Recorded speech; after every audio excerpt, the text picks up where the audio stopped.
The Carolinas Campaign was the final campaign in the Western theater of the American Civil War. In January 1865, Union Marsh.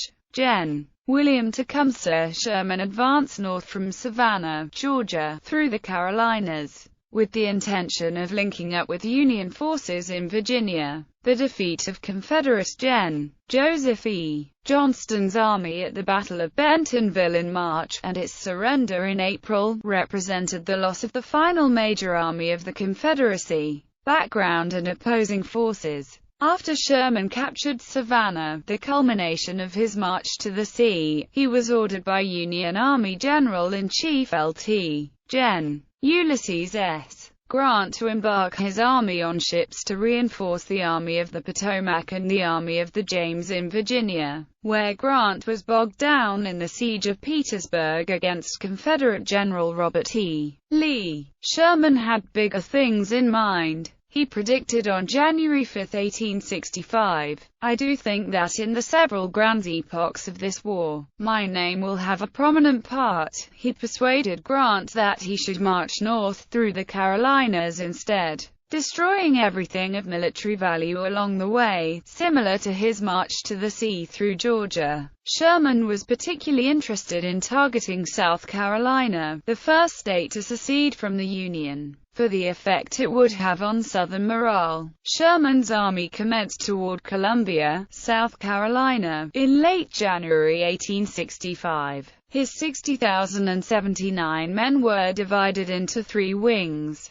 The Army of the Tennessee, under Marsh. Gen. Oliver O. Howard; the Army of the Ohio under Marsh. Gen. John M. Schofield; and two corps, the 14 and XX, under Marsh. Gen. Henry W. Slocum, which was later formally designated the Army of Georgia. Reinforcements arrived regularly during his march north, and by April 1 he commanded 88,948 men. Sherman's opponents on the Confederate side had considerably fewer men. The primary force in the Carolinas was the battered Army of Tennessee, again under the command of General Joseph E. Johnston. His strength was recorded in mid-March at 9,513 and 15,188 by mid-April. The army was organized into three corps, commanded by Lt. Gen. William J. Hardee, Lt. Gen. Alexander P. Stewart, and Lt. Gen. Stephen D. Lee. Also in the Carolinas were cavalry forces from the division of Marsh. Gen. Wade Hampton and a small number in Wilmington under Gen. Braxton Bragg. Sherman's plan was to bypass the minor Confederate troop concentrations at Augusta, Georgia, and Charleston, South Carolina, and reach Goldsboro, North Carolina, by March 15. As with his Georgia operations, Sherman marched his armies in multiple directions simultaneously, confusing the scattered Confederate defenders as to his first true objective, which was the state capital of Columbia. Battles. The following battles were fought in the Carolinas campaign. Rivers Bridge. The Confederate division of Marsh. Gen. Lafayette McLaws attempted to prevent the crossing of the Salcohatchee River by the right wing of Sherman's army. The Union division under Marsh. Gen. Francis P. Blair crossed the river and assaulted McLaws' flank. McLaws withdrew to Branchville, causing only 1 day's delay in the Union advance. On February 17, Columbia surrendered to Sherman, and Hampton's cavalry retreated from the city. Union forces were overwhelmed by throngs of liberated federal prisoners and emancipated slaves. Many soldiers took advantage of ample supplies of liquor in the city and began to drink. Fires began in the city, and high winds spread the flames across a wide area. Most of the central city was destroyed, and the city's fire companies found it difficult to operate in conjunction with the invading Union army, many of whom were also trying to put out the fire. The burning of Columbia has engendered controversy ever since, with some claiming the fires were accidental, others stating they were a deliberate act of vengeance.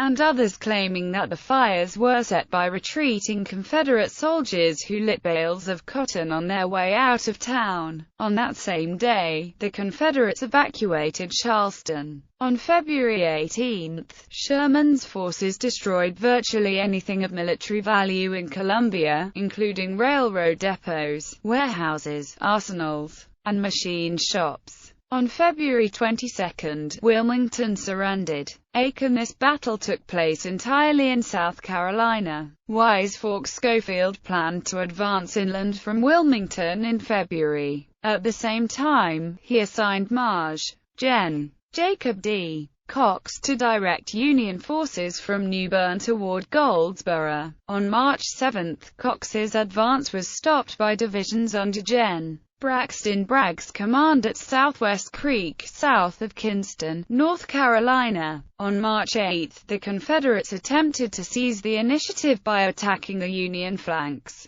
After initial success, their attack stalled because of faulty communications. On March 9, the Union forces were reinforced and beat back Bragg's renewed attacks on March 10 after heavy fighting. Bragg withdrew across the Neuse River and was unable to prevent the fall of Kinston on March 14.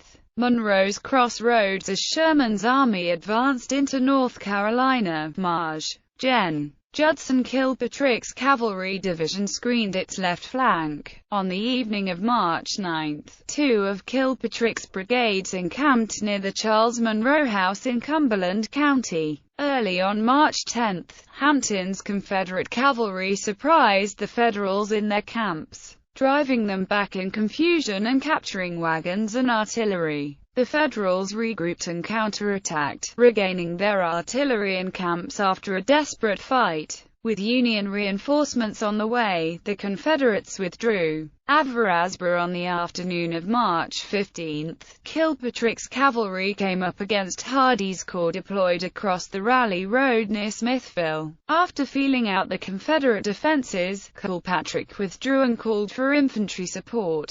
During the night, 4 divisions of the 20th Corps arrived to confront the Confederates. At dawn, March 16, the Federals advanced on a division front, driving back skirmishes, but they were stopped by the main Confederate line and a counterattack. Mid-morning, the Federals renewed their advance with strong reinforcements and drove the Confederates from 2 lines of works, but they were repulsed at a 3rd line. Late afternoon, the Union 14th Corps began to arrive on the field but was unable to deploy before dark, because of the swampy ground. Hardee retreated during the night after holding up the Union advance for nearly 2 days. Bentonville, while Slocum's advance was stalled at Avarasburg by Hardee's troops. The right wing of Sherman's army under Howard marched toward Goldsboro. On March 19, Slocum encountered the entrenched Confederates again. Joseph E. Johnston, who had concentrated to meet his advance at Bentonville. Johnston had increased his forces to about 21,000 men by absorbing the troops under Bragg, who had abandoned Wilmington. Late afternoon, Johnston attacked, crushing the line of the 14th Corps. Only strong counterattacks and desperate fighting south of the Goldsboro Road blunted the Confederate offensive. Elements of the 20th Corps were thrown into the action as they arrived on the field. 5 Confederate attacks failed to dislodge the Federal defenders, and darkness ended the first day's fighting. During the night,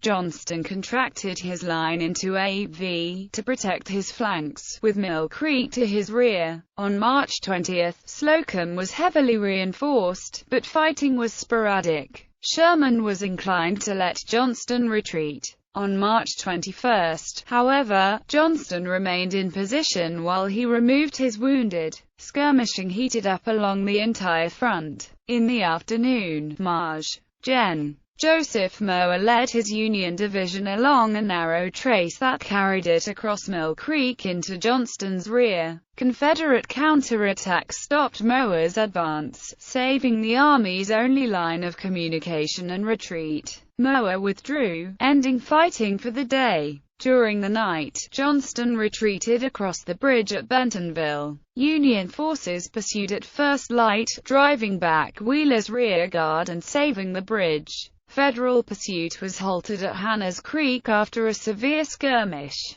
Sherman, after regrouping at Goldsboro, pursued Johnston toward Raleigh. Aftermath: Sherman's Carolina campaign, in which his troops marched 425 miles in 50 days, had been similar to his march to the sea through Georgia, although physically more demanding. However, the Confederate forces opposing him were much smaller and more dispirited. When Joseph E. Johnston met with Jefferson Davis in Greensboro in mid-April, he told the Confederate president, "Our people are tired of the war, feel themselves whipped, and will not fight. Our country is overrun, its military resources greatly diminished, while the enemy's military power and resources were never greater and may be increased to any extent desired.